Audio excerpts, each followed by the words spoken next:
सभी भक्तों को आचार्य चंद्रभूषण का नमस्कार। राधे राधे, जय श्री राधे। आइए कार्तिक महात्म्य का 9वां अध्याय। गजानन भूतगणाधिसेवितं कपितजम्बो फलचारुभक्षणम् उमासुतं शोकविनाशकारकं नमामि विघ्नेश्वरपादपङ्कजम्। लम्बोदरं नमस्तुभ्यं सततं मोदकप्रिय निर्विघ्नं कुरु मो देव सर्वकार्येषु सर्वदा। सच्चिदानन्दरूपाय विश्वोत्पत्त्यादिहेतवे तापत्रय विनाशाय श्रीकृष्णाय वयं नुमः।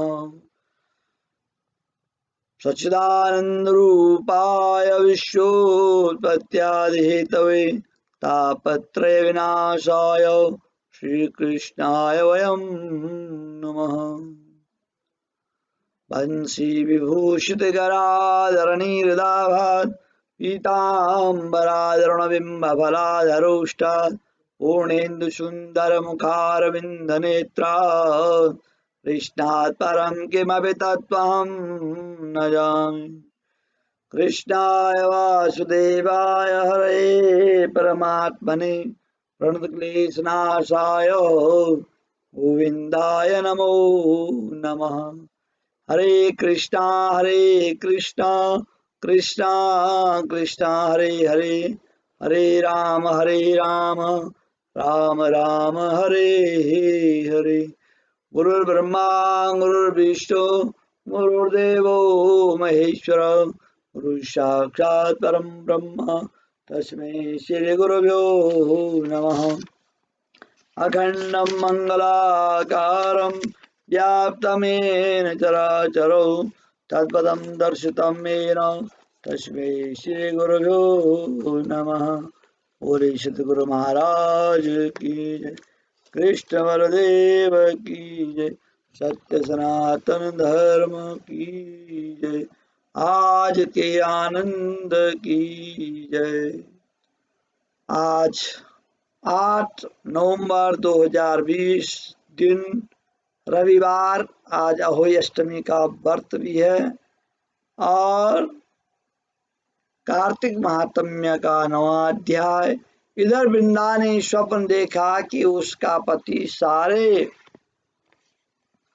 शरीर पर तेल लगाकर नंगा शरीर भैंस पर सवार होकर दक्षिण दिशा की ओर प्रेतों के साथ जा रहा है। यह स्वप्न देखकर उसे बड़ी चिंता हुई और उसे अटारी तथा गौशाला कहीं भी विश्राम नहीं मिला। तब वह एक वन से दूसरे वन में चली गई। वहां वृंदा ने सिंह जैसे मुख वाले 2 राक्षस देखे। उन्हें देखते ही वह डर के मारे भागी। आगे जाकर उसने शिष्य सहित एक तपस्वी मुनि को देखा और उनसे अपनी रक्षा करने के लिए कहा। उसकी प्रार्थना पर मुनि ने अपनी एक हुंकार से उन राक्षसों को भगा दिया। तत्पश्चात वृंदा ने मुनि से विनय पूर्वक कहा कि महाराज, मेरे पति जालंधर तथा महादेव जी में घोर युद्ध हो रहा है। उसमें किसकी विजय होगी, कृपा करके बताइए, क्योंकि आप सर्वज्ञ हैं। यह सुनकर मुनि ने ऊपर को देखा। उसी समय 2 बंदरों ने आकर मुनि को प्रणाम किया और मुनि के संकेत पर वे दोनों बंदर वहां से चले गए। फिर थोड़ी देर बाद वे दोनों आकाश की ओर से आए और उन्होंने वहां जलंधर दैत्य का सिर और धड़ लाकर फेंक दिया। वृंदा अपने पति के मृत शरीर को देखकर बहुत दुखी हुई और रोने लगी। तत्पश्चात मूर्छित होकर पृथ्वी पर सिर गिर पड़ी। मुनि ने अपने कमंडल से उस पर जल छिड़का तो उसे कुछ चेतना आई।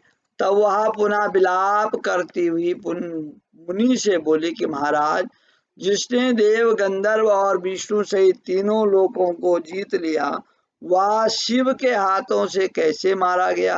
हे मुनि, आप बड़े सामर्थ्यवान हैं, किसी प्रकार मेरे पति को फिर जीवित कर दीजिए।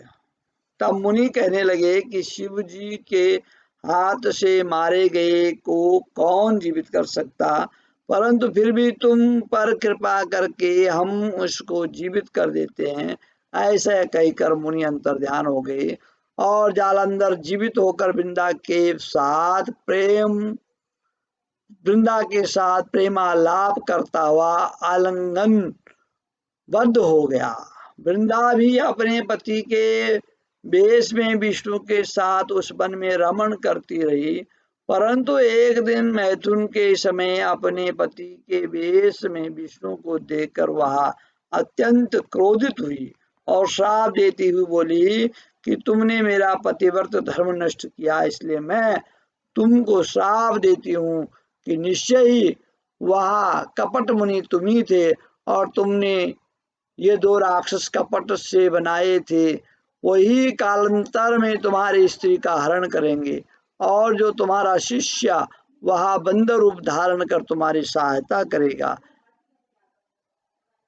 फिर कहा कि तुम शिला पत्थर हो जाओ। ऐसा श्राप भगवान विष्णु को वृंदा ने दिया। नारद जी कहने लगे कि हे राजा पृथु, भगवान विष्णु ने देवताओं तथा अपने भक्तों के कार्य के लिए पतिव्रता वृंदा का यद्यपि शील हर लिया, परंतु मन ही मन अत्यंत दुखी हुए और बोले कि हे वृंदे, मैंने तुम्हारे श्राप को ग्रहण किया था, अवश्य शिला रूप में हो जाऊंगा, परंतु तुम भी वृक्ष रूप हो करके मुझको मिलोगी।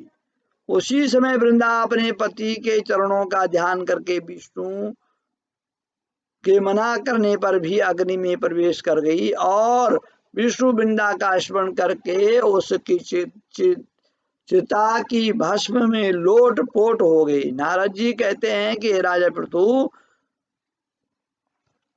इधर युद्ध में जालंधर दैत्य ने शिव जी को अति बलवान समझकर राक्षसी माया से पार्वती बनाई और उन्हें मारने लगा। उसकी इस माया को देखकर शिव जी नीचे को मुख करके बैठ गए। तभी अच्छा अवसर देकर जालंधर ने अनेक बाण शिव जी को मारे। इस प्रकार शिव जी को संकट में ग्रसित देखकर विष्णु भगवान वहां पर आए और शिव जी को राक्षसी माया का ज्ञान कराया। तब शिव जी बड़े भयंकर वेग से राक्षसों को मारने लगे। शिव जी की इस तीक्ष्ण बाण वर्षा के आगे शुंभ निशुंभ भी न ठहर सके, वहां युद्ध क्षेत्र से भाग खड़े हुए। तब शिव जी ने उनको श्राप दिया, क्योंकि तुम युद्ध क्षेत्र से भाग गए हो, इसलिए पार्वती के हाथ से मारे जाओगे। उधर जिस समय वृंदा का पतिव्रत धर्म नष्ट हुआ, तभी जालंधर का बल समाप्त हो गया। ठीक उसी समय विष्णु ने अपना सुदर्शन चक्र अपने तेज से शिवजी को दिया। फिर शिवजी ने अपना ऋषियों के तप का, पतिव्रत स्त्रियों का तथा ब्रह्मा जी का तेज उसमें जोड़कर जालंधर दैत्य पर छोड़ दिया, जिससे उसका सिर कट कर भूमि पर गिर पड़ा। सिर और धड़ अलग होते ही जालंधर का तेज उसके शरीर से निकला, श्री शिव जी में तथा वृंदा का तेज पार्वती जी में समा गया। उधर विष्णु वृंदा की चिता में लौटने लगे। तब सब देवताओं ने शिव जी की स्तुति की और कहा कि महाराज, जालंधर को मार कर आपने देवताओं का बड़ा उपकार किया, परंतु एक महान अनर्थ हो गया, कृपा करके उसका भी कुछ उपाय कीजिए। भगवान विष्णु वृंदा के पतिव्रत धर्म से मोहित होकर के लगातार उसकी चिता भस्म पर लोटपोट हो रहे हैं और किसी प्रकार का विश्राम नहीं कर रहे हैं। तब शिवजी ने कहा कि हे देवताओं, तुम सब भगवान की योग माया की शरण में जाओ, वही सब संकट हरेगी। तब सब देवता योग माया की शरण में जा करके उनकी स्तुति करने लगे। बोले कि हे देवी, आप सारे जगत को उत्पन्न करने वाली, पालन करने वाली, नाश करने वाली हो। सतोगुण रजोगुण तमोगुण तुम ही हो। ऐसी प्रकृति देवी को हमारा नमस्कार। तुम्हारी माया को ब्रह्मा आदि देवता नहीं जान सकते, उस देवी को हमारा नमस्कार। जिसके भक्तगण अनादर तथा मोह को प्राप्त नहीं होते, ऐसे मूल प्रकृति को हमारा नमस्कार। उस समय देवताओं ने एक तेज देखा और आकाशवाणी सुनी कि गौरी लक्ष्मी और सरस्वती रजोगुण सतोगुण तमोगुण रूप में मैं ही हूँ, वही तीनों तुम्हारा कार्य सिद्ध करेगी। उन देवियों की तुम आराधना करो। फिर उन तीनों देवियों ने